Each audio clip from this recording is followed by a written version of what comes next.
Hello everyone, કેમ છો? બધા મજામાં? ચાલો તો આપણે થર્મોડાયનેમિક્સની એક્સરસાઇઝમાં આગળ વધીએ. આપણી ક્લાસરૂમ એક્સરસાઇઝમાં આપણે 8 ક્વેશ્ચન સુધી જોયેલો હતું, તમને શીટ મળી ચૂકી છે. તો ક્વેશ્ચન નંબર 9 થી હવે આપણે આગળ વધીએ. ક્વેશ્ચન નંબર 9 માં આપણને શું આપેલું છે? જો R1 અને R2 ત્રિજ્યાવાળા બે તાંબાના બે ગોળાઓના તાપમાનમાં 1 કેલ્વિન જેટલો વધારો કરવા માટે જરૂરી ઉષ્માનો ગુણોત્તર કેટલો હોય? બંને કોપરના તાંબા છે, કોપરના જ ગોળા છે, બંને તાંબાના જ ગોળા છે. ખાલી બંનેની રેડિયસમાં ફરક છે. બંનેનું ટેમ્પરેચર સરખું જ વધારવાનું છે. 1 નું જ 1 કેલ્વિન જ ટેમ્પરેચર તમારે વધારવાનું છે. મતલબ કે ડેલ્ટા ટી બંને માટે ફિક્સ છે. બરાબર છે? તો તમારે બંનેને જરૂરી ઉષ્માઓનો ગુણોત્તર તમારે શોધવાનો છે. બરાબર છે? તો આપણે પહેલા તો પ્રથમ ગોળાની વાત કરીએ. તો મિત્રો અહીંયા હું લખી શકું પ્રથમ ગોળા માટે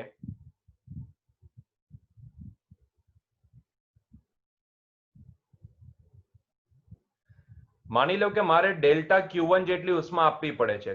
ટેમ્પરેચર વધારવાનું છે એટલે આપણે વિશિષ્ટ ઉષ્મા આપવી પડે.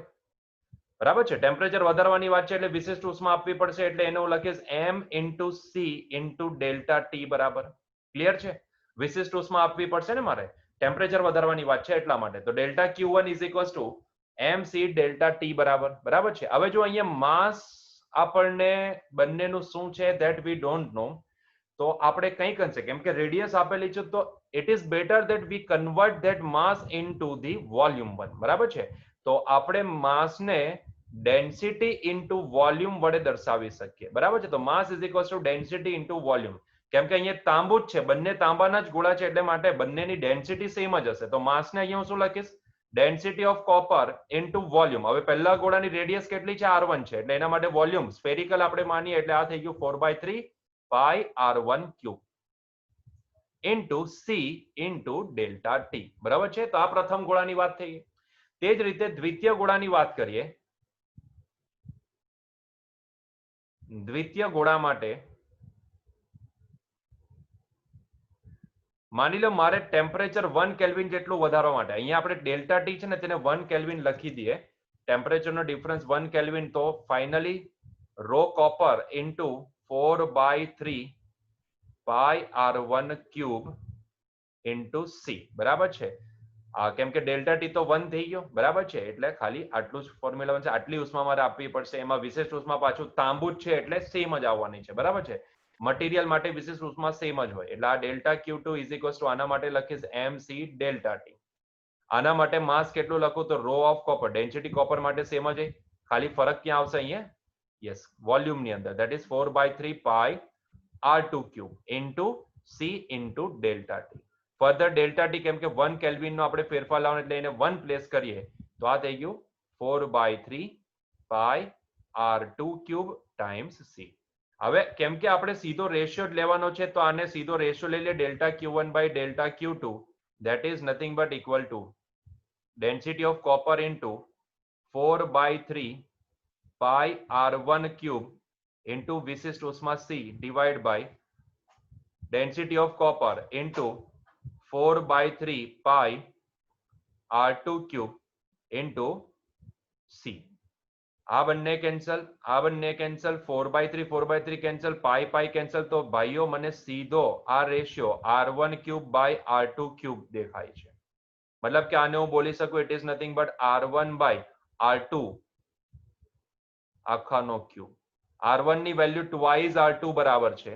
તે વેલ્યુને પ્લેસ કરીએ તો આ થઈ ગયો ટ્વાઇસ R2 અપોન R2 આખાનો ક્યુબ. મતલબ કે આ રેશિયો મને કેટલો દેખાશે? 8 બરાબર. મતલબ કે 8:1.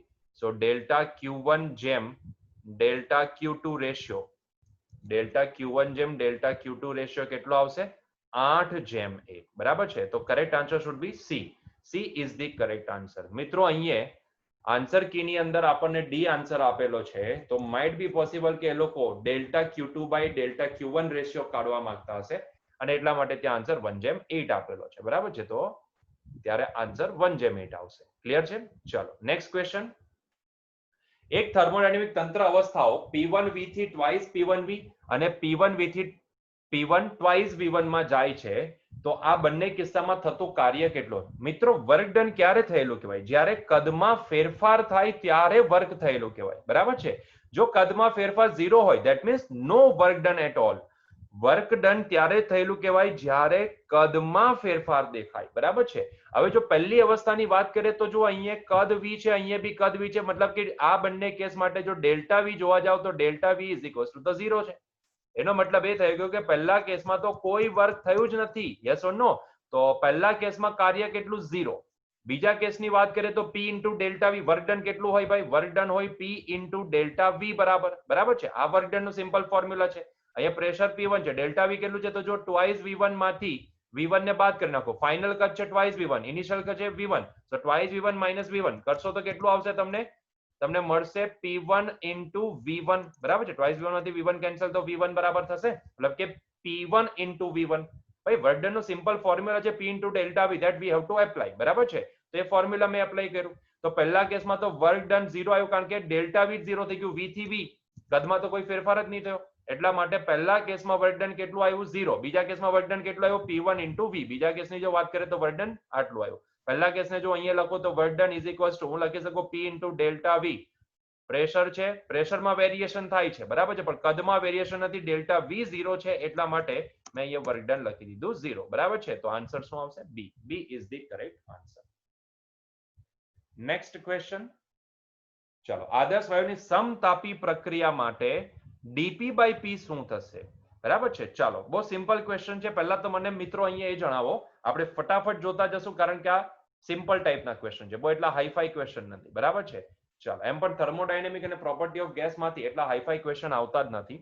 તો આપણે પહેલા તો સમતાપી પ્રક્રિયા આપેલું છે, તો સમતાપી પ્રક્રિયા માટે મિત્રો શું એવું બોલી શકું, પીવી હંમેશા અચળ રહેતો હોય છે. સમતાપી પ્રક્રિયા માટે P ઇન્ટુ વી હંમેશા કોન્સ્ટન્ટ હોય છે. Say yes or no? Yes. PV હંમેશા અચળ હોય છે, બરાબર છે.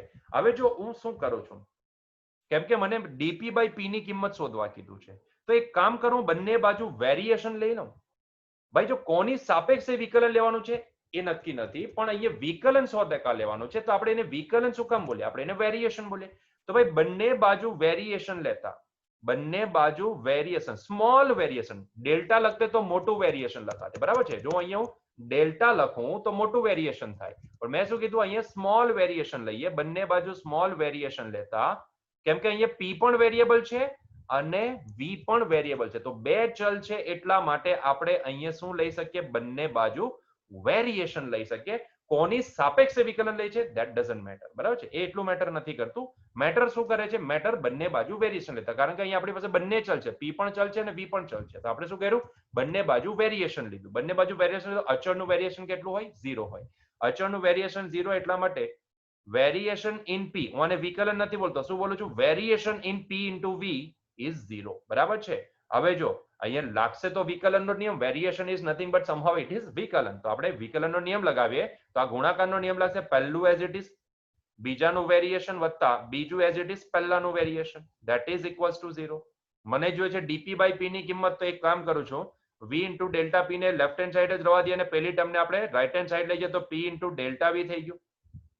અહીંયાથી પી ને આ બાજુ લાવો, વી ને પેલી બાજુ લઈ જાઓ, સો ડીપી બાય પી શું લખાશે, dP by P is nothing but equal to minus dV by V. લખાય કે નહીં લખાય? જી બિલકુલ લખાય. તો ચેક કરો ડીપી બાય પી ની કિંમત આપણને કેટલી મળી, ડીપી બાય પી ની કિંમત આપણને માઇનસ ડીવી બાય વી બરાબર મળશે, મતલબ કે which one is the correct answer? Correct answer is B. B is the correct answer. Clear છે?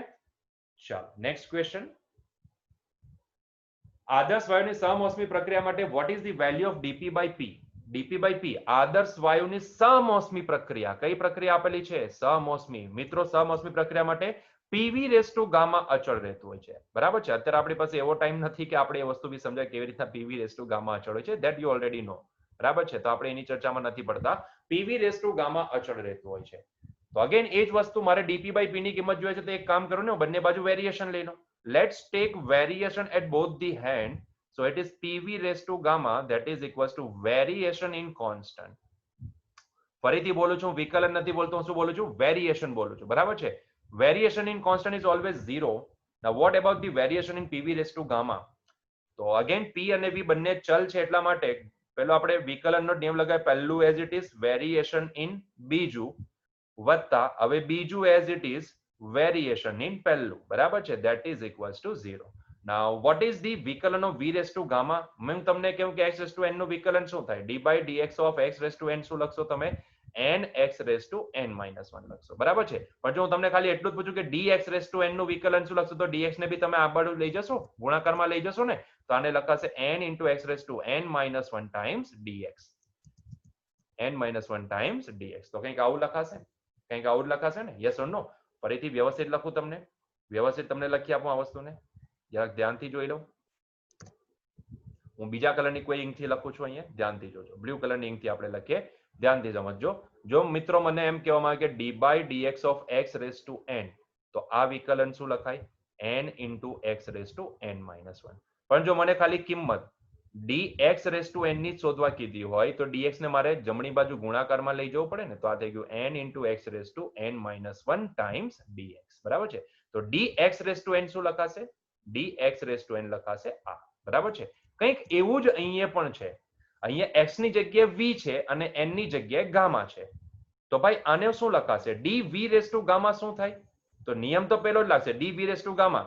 જુઓ, ગામા આગળ x raise to gamma minus 1, x ની જગ્યાએ v છે એટલે અહીંયા ગામા આગળ v raise to gamma minus 1 into dv, બરાબર છે. dx ત્યાં છે ને, તો dv plus v raise to gamma dp that is equals to 0.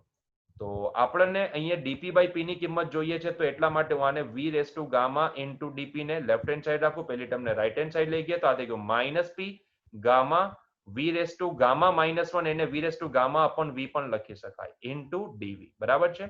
ચાલો, v રેસ ટુ ગામા છમ્મા થઈ ગયા.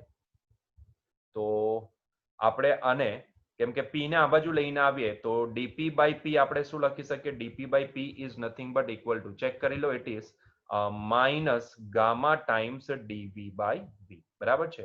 So this is the final relation. This is the final relation. તો ચેક કરો આન્સર શું આવશે? minus gamma times dv by v, બરાબર છે. મતલબ કે answer should be a. A is the correct answer. Clear છે? ચલો નેક્સ્ટ ક્વેશ્ચન. હા, ક્વેશ્ચન નંબર 15. જો ભાઈ 13 14 તમારે જાતે ગણવાના રહેશે. Do it by yourself. જાતે ગણજો, તમારાથી સોલ્વ થશે. 15. એક થર્મોડાયનેમિક પ્રક્રિયા દરમિયાન 100 જૂલ કાર્ય કરતા તે 100 જૂલ ઉષ્મા ગુમાવે છે. Very good. 100 જૂલ કાર્ય કરતા તે 100 જૂલ ઉષ્મા ગુમાવે છે, બરાબર છે. તો સોરી 1000 જૂલ ઉષ્મા ગુમાવે છે. આથી તેની આંતરિક ઉર્જામાં ખાલી જગ્યા જેટલો ફેરફાર થશે. આંતરિક ઉર્જામાં થતો ફેરફાર કેટલો હશે? હવે મિત્રો અહીંયા જરાક ધ્યાનથી સમજી લો. જે વસ્તુ અહીંયા હું સમજાવવા માંગુ છું ને, એને સમજવું તમારે બહુ જ ઇમ્પોર્ટન્ટ છે. It is very important. કેમ ઇમ્પોર્ટન્ટ છે? એની પાછળનું રીઝન છે, કારણ કે આપણે થર્મોડાયનેમિક્સ આખું ભણી ગયા છે, પણ આપણે એ જ નથી સમજી શકતા કે ક્યારે સિસ્ટમ પર કાર્ય થયેલું હોય અને ક્યારે સિસ્ટમ દ્વારા કાર્ય થયેલું હોય, બરાબર છે. તો મિત્રો અહીંયા તમારે ખાલી એટલું સમજવાનું છે કે જ્યારે અહીંયા કદનો ફેરફાર પોઝિટિવ દેખાય ત્યારે સિસ્ટમ દ્વારા કાર્ય થાય છે, અને જ્યારે કદનો ફેરફાર નેગેટિવ દેખાય ત્યારે સિસ્ટમ પર કાર્ય થાય છે. દેશી ભાષામાં બોલો તો જ્યારે તમે સિસ્ટમમાંથી કંઈક શોષી લેવ છો, એનર્જી કાઢી લેવ છો, ત્યારે તમારે સિસ્ટમ પર કાર્ય કરવું પડે છે. જેમ કે રેફ્રિજરેટર, મેં રેફ્રિજરેટરનો આખો વિડીયો બનાવતો, મેં એન્જિન અને રેફ્રિજરેટર બંનેનો વિડીયો બનાવેલો હતો. તેની અંદર તમે જાતે જુઓ, એક વખત ફરીથી વિડીયોને સમજો એટલે તમને આઈડિયા આવી જાય કે જ્યારે સિસ્ટમમાંથી ઉષ્મા કાઢવાની હોય ને, મતલબ કે સિસ્ટમમાંથી આપણે શોષી લઈએ છીએ ઉષ્મા, ત્યારે સિસ્ટમ પર કાર્ય થાય છે. એટલે કે જો તમને એવું દેખાય કે સિસ્ટમ ઉષ્મા ગુમાવે છે, એટલે કે સમહાવ કોઈએ ઉષ્માને કાઢી લીધી છે. સિસ્ટમ ક્યારે ઉષ્મા ગુમાવે? જ્યારે કોઈ અંદરથી શોષી લે, અને શોષવા માટે જાતે નથી શોષાતી, ઇલેક્ટ્રિસિટીની જરૂર પડે રેફ્રિજરેટરમાં. યસ ઓર નો? ઇલેક્ટ્રિસિટીની જરૂર પડી, મતલબ કે સિસ્ટમ પર કાર્ય કરેલું છે. યસ ઓર નો? અને જ્યારે આપણે સિસ્ટમને ઉષ્મા આપીએ છીએ, બહારથી એનર્જી આપીએ છીએ, ત્યારે સિસ્ટમ દ્વારા કાર્ય થાય છે. તો આ વસ્તુને સમજો. જ્યારે પર કાર્ય થતું હોય ને ત્યારે ઉષ્મા શોષાઈ જશે, મતલબ કે એ સિસ્ટમ ઉષ્મા ગુમાવશે. દેશી ભાષામાં બોલું તો, બરાબર છે. કેમેસ્ટ્રીથી અલગ ચાલશે. કેમેસ્ટ્રીમાં યાર વર્ક ડન છે ને minus of P delta V થી, કેમેસ્ટ્રીનું વર્ક ડન છે ને minus P times delta V વડે વ્યાખ્યાયિત છે. જ્યારે આપણા માટે ફિઝિક્સમાં વર્ક ડન છે ને પી ટાઈમ્સ ડેલ્ટા વી વડે વ્યાખ્યાયિત છે. તો બંનેને છે ને ક્લબ નહીં કરો ભાઈ. કેમેસ્ટ્રી અલગ ચાલે છે, કેમેસ્ટ્રીનું નોટેશન અલગ છે, ફિઝિક્સનું અલગ છે. જો બંનેને સાથે જોશો ને તો તમને 100% કન્ફ્યુઝન દેખાશે, અને પછી તમે કહેશો કે સર આમાં કન્ફ્યુઝન છે, કેમેસ્ટ્રીમાં તો આમ ચાલે છે, ફિઝિક્સમાં તો આમ ચાલે છે. ભાઈ મેં તમને સમજાવ્યું, કેમેસ્ટ્રીમાં work done negative of P times delta V વડે વ્યાખ્યાયિત છે. તો એના માટે આખું ઊંધું જ નોટેશન થઈ જશે. અહીંયા આપણે સિસ્ટમ જ્યારે ઉષ્મા ગુમાવતી હોય ત્યારે સિસ્ટમ પર કાર્ય થયેલું ગણીએ છીએ, ત્યાં સિસ્ટમ દ્વારા ત્યારે કાર્ય થયેલું ગણાય છે, બરાબર છે. નેગેટિવ સાઇન આવે છે એટલા માટે, બરાબર છે. તો ફિઝિક્સ કેમિસ્ટ્રી ને ભાઈ અલગ રાખજો, don't get so much confuse. તમારે આમાં કન્ફ્યુઝન પેદા કરવાની જરૂર નથી. બંને સબ્જેક્ટ અલગ છે, બંનેને અલગ જોજો, બંનેના નોટેશન અલગ થશે. પછી તમે બંનેને મિક્સ કરવા જશો ને તો અહીંયા પ્રોબ્લેમ 100% ક્રિએટ થશે, બરાબર છે. તો ફિઝિક્સ માટે આપણે સમજવાનું છે કે ભાઈ સિસ્ટમ ક્યારે ઉષ્મા ગુમાવે? જ્યારે કોઈએ કાઢી લીધી હોય, કોઈ શોષી લે ત્યારે ઉષ્મા ગુમાવે ને. અને નોર્મલી આપણને ક્યાં જોવા મળશે? રેફ્રિજરેટર સિસ્ટમમાં. ઉષ્મા હાયર ટેમ્પરેચર થી લોઅર ટેમ્પરેચર પર જાય, પણ જ્યારે તમે લોઅર ટેમ્પરેચર પરથી હાયર ટેમ્પરેચર પર ઉષ્માને લઈ જવી હોય ત્યારે સિસ્ટમ પર કાર્ય કરવું પડે છે. રેફ્રિજરેટર સિસ્ટમની અંદર ઇલેક્ટ્રિસિટી પાસ કરવી પડે છે, બરાબર છે. તો જ્યારે સિસ્ટમ ઉષ્મા ગુમાવતી દેખાય કે કોઈ સિસ્ટમમાંથી ઉષ્મા શોષતું દેખાય ત્યારે તમારે સમજવાનું છે કે અહીંયા સિસ્ટમ પર કાર્ય થયું છે. અને જ્યારે આપણે સિસ્ટમને ઉષ્મા આપીએ છીએ, એટલે કે સિસ્ટમ ઉષ્મા દ્વારા કંઈક વર્ક કરતી દેખાય ત્યારે સિસ્ટમ દ્વારા કાર્ય થયેલું કહેવાશે, બરાબર છે. આટલું બી સમજી જાવ ને તો મોર દેન ઇનફ છે. અહીંયાથી તમે ફટાક દઈને આન્સર આપી શકો એમ છો, બરાબર છે. લગાવવાનો છે ભાઈ પ્રથમ નિયમ જ લગાવવાનો છે. અહીંયા પ્રથમ નિયમ જ, પ્રથમ નિયમથી બીજો કોઈ નિયમ અહીંયા તમારે લગાવવાની જરૂર નથી. લગાવવાનો છે આપણે પ્રથમ નિયમ જ. તો જરાક ધ્યાનથી સમજી વિચારીને આ નિયમને લગાવજો અને એનો આન્સર આપતા જવાનો છે, બરાબર છે. તો મને અહીંયા શું દેખાય છે? પહેલા તો માર્ક કરો. 1000 જૂલ ઉષ્મા ગુમાવે છે કોણ? સિસ્ટમ. એક થર્મલ પ્રક્રિયા દરમિયાન 100 જૂલ કાર્ય કરતા તે 1000 જૂલ ઉષ્મા ગુમાવે છે, તો તેની આંતરિક ઉર્જામાં કેટલો ફેરફાર હશે? ભાઈ 1000 જૂલ ઉષ્મા ગુમાવે છે મતલબ કે સિસ્ટમ અહીંયા ઉષ્મા ગુમાવે છે. સિસ્ટમ અહીંયા ઉષ્મા ગુમાવે છે, બરાબર છે. ભાઈ સિસ્ટમ ઉષ્મા ગુમાવે છે તો there is something. સિસ્ટમ ક્યારે ઉષ્મા ગુમાવે? જ્યારે સિસ્ટમ પર કાર્ય થયેલું હોય. હવે જો આપણે પ્રથમ નિયમ અહીંયા લગાવીએ તો પ્રથમ નિયમ જો આપણે લગાવવા જઈએ તો જરાક ધ્યાનથી સમજજો, આ પોઈન્ટને જરાક ધ્યાનથી સમજજો. આઈ હોપ સો કે તમને ખ્યાલ જ છે, પણ તેમ છતાં બી એક વખત ધ્યાનથી સમજજો કે ભાઈ આપણને ખબર છે delta Q is equals two શું હોય? Delta you plus delta W.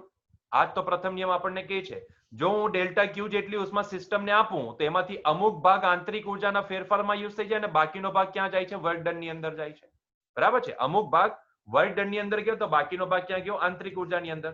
તો એવું સમજો કે જો કોઈ સિસ્ટમ ઉષ્મા ગુમાવતી હોય તો જે ટોટલ ડેલ્ટા ક્યુ આવે છે એ પણ બે જગ્યાએથી આવશે ને. એક અમુક ભાગ ડેલ્ટા યુ માંથી આવશે ને અમુક ભાગ ડેલ્ટા ડબલ્યુ માંથી આવશે, બરાબર છે. તો વર્કમાંથી અમુક ભાગ આવશે ને આંતરિક ઉર્જામાંથી અમુક ભાગ આવશે.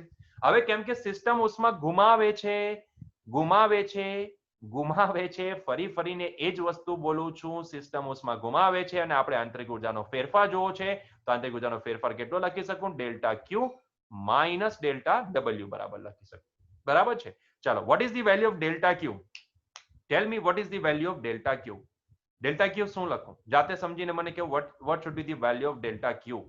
બોલો બોલો બોલો. ડેલ્ટા ક્યુ નેગેટિવ ગણો કે પોઝિટિવ? ભાઈ જ્યારે આપણે સિસ્ટમને ઉષ્મા આપીએ ત્યારે પોઝિટિવ ગણો.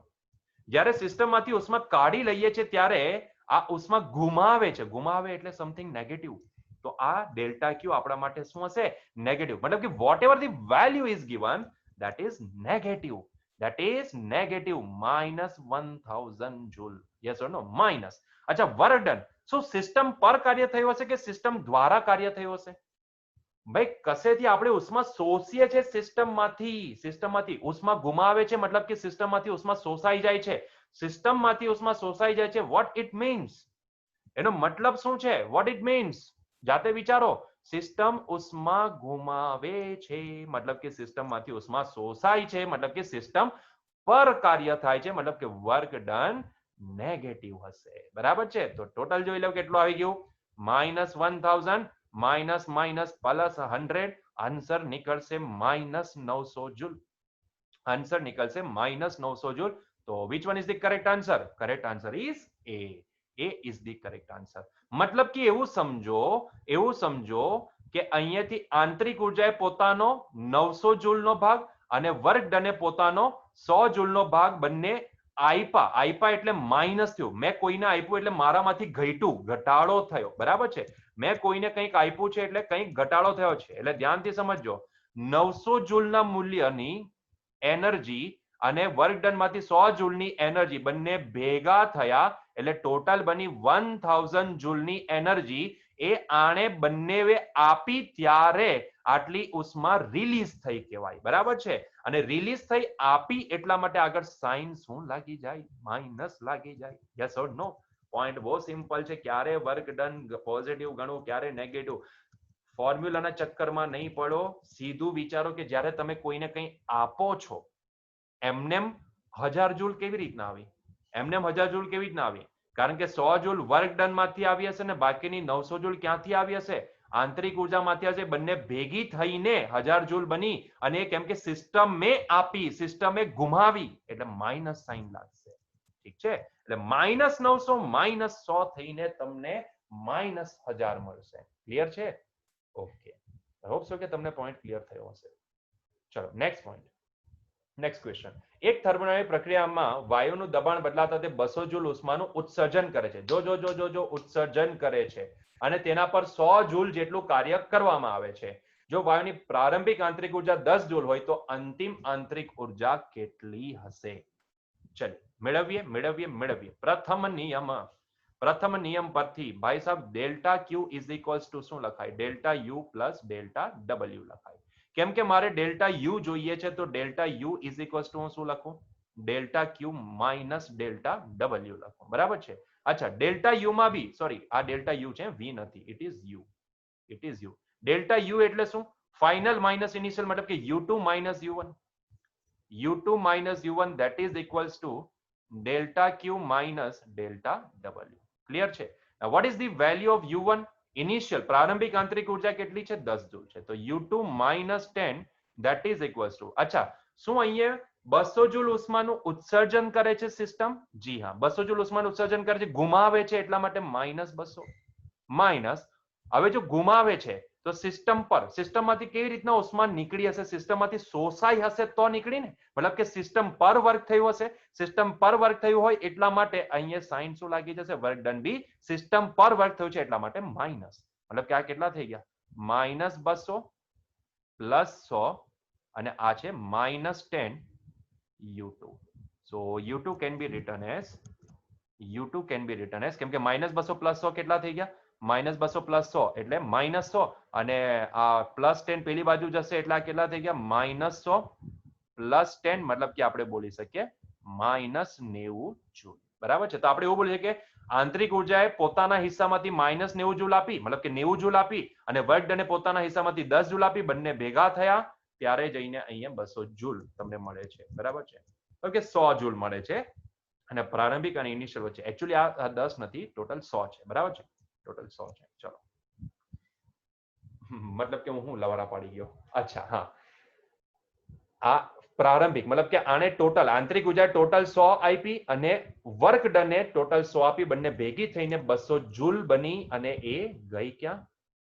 રિલીઝ થઈ, મતલબ કે શોષાઈ ગઈ, મતલબ કે રિલીઝ સ્વરૂપે ગઈ, મતલબ કે સિસ્ટમે ગુમાવેલ સ્વરૂપે ગઈ. બરાબર છે? હા, નાઉ ઇટ ઇઝ કરેક્ટ. ચલો નેક્સ્ટ ક્વેશ્ચન. હાઇડ્રોજન વાયુની સીપી, ઓકે, સીપી આપેલી છે. હાઇડ્રોજન વાયુની સીપી 3400 કેલરી પર કેજી પર ડિગ્રી સેલ્સિયસ છે અને સીવી અચળ કદે મોલર વિશિષ્ટ ઉષ્મા 2400 કેલરી પર કેજી પર ડિગ્રી સેલ્સિયસ ઇન્વર્સ છે. જો 10 કેજી હાઇડ્રોજન વાયુ અચળ દબાણે તાપમાન 30 ડિગ્રીથી 40 ડિગ્રી સેલ્સિયસ કરવા માટે થતું કાર્ય કેટલું હોય?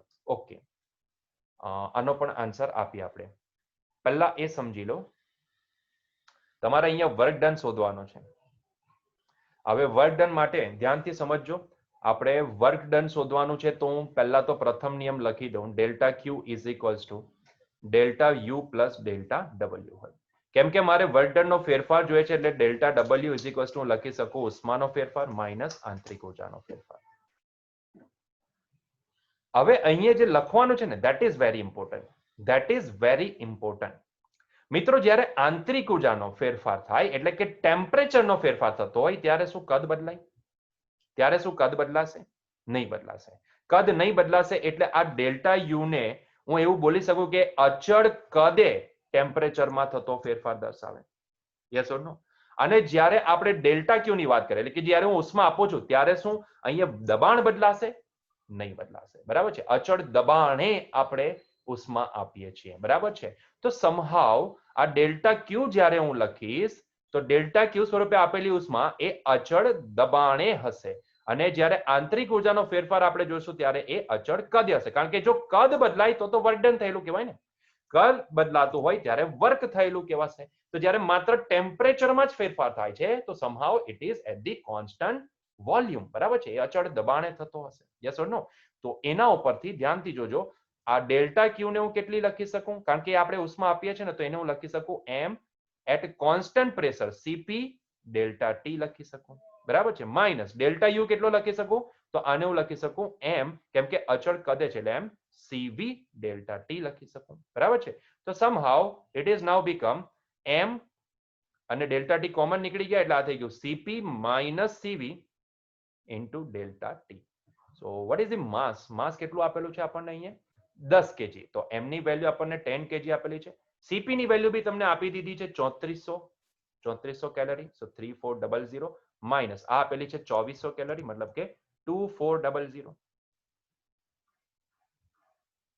બરાબર છે.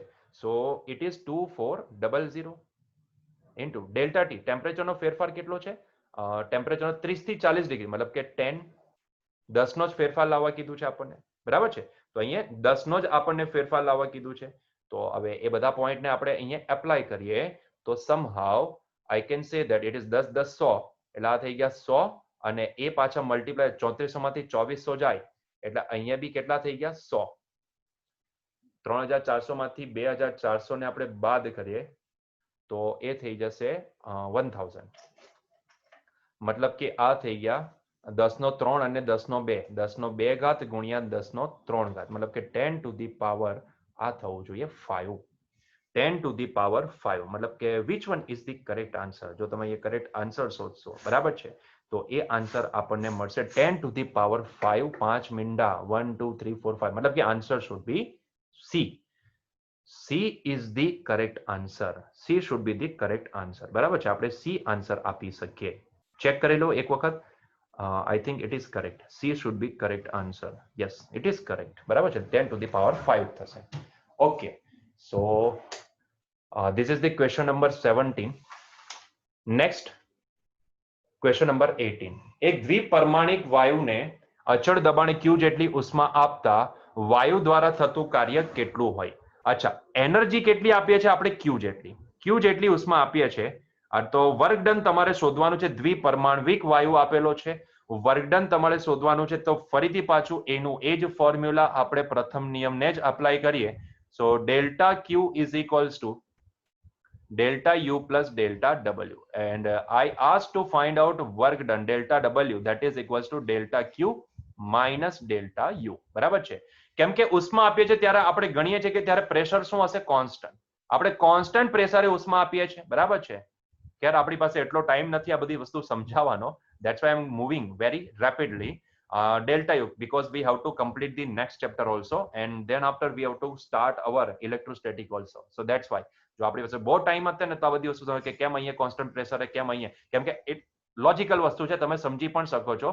જેમ કે આંતરિક ઉર્જાનો ફેરફાર છે, તો જ્યારે આંતરિક ઉર્જાનો ફેરફાર એટલે કે એના ટેમ્પરેચરમાં ફેરફાર, સીધું દેશી ભાષામાં સમજો ટેમ્પરેચરમાં ફેરફાર. અને જ્યારે ટેમ્પરેચરનો જ માત્ર ફેરફાર થતો હોય ત્યારે કદ કોન્સ્ટન્ટ હોય છે, અચળ કદે ટેમ્પરેચરનો ફેરફાર થાય છે. Yes or no? તો ત્યારે વર્ક ડન જ્યારે થતું ને, ટુ બી સ્પેસિફિક બોલું તો જ્યારે ઉષ્મા આપીએ ને ત્યારે એટલું યાદ રાખો કે કોન્સ્ટન્ટ પ્રેશર આંતરિક ઉર્જાનો તો તે કોન્સ્ટન્ટ વોલ્યુમ કેમ કે જ્યારે વર્ક ડન ની વાત આવશે ને ત્યારે એમાં કદ બદલાશે, બરાબર છે, કદ ત્યારે બદલાતું હશે. તો this delta Q at constant pressure, this delta U at constant volume, બરાબર છે. જો એટલો સમય હતે તો 100% આપણે એને ડિટેલમાં ચર્ચામાં લેતે.